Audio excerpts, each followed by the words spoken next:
বড়ি ছাড়া পালক শাক রান্না এটা ভাবাই যায় না। তাই পোস্ত হোক বা তরকারি, পালক শাক রান্নায় বড়ি কিন্তু খুব দরকারি।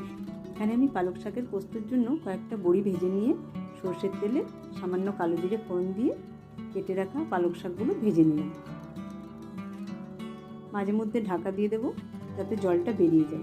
এই জলে শাকটা সেদ্ধ হয়ে যাবে। এরপর আমি কেটে সেদ্ধ করে রাখা আলুও এর সাথে দিয়ে দেবো। খুব ভালো করে নাড়াচাড়া করে নেব। পরিমাণ মতো নুন দিয়ে দেবো।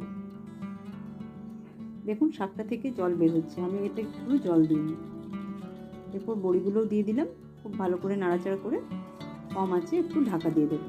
ততক্ষণে আমি পোস্ত আর কাঁচা লঙ্কা বেটে নিয়েছি। এরপর আঁচ খুব কম করে এর মধ্যে আমি বেটে নেওয়া পোস্তটাও দিয়ে দিলাম। তারপর খুব ভালো করে নাড়াচাড়া করে গ্যাস অফ করে দেবো। নিরামিষ দিনে এই রেসিপিটা খুব ভালোই লাগে। আপনারাও তৈরি করে দেখুন, কেমন লাগলো কমেন্টে জানান।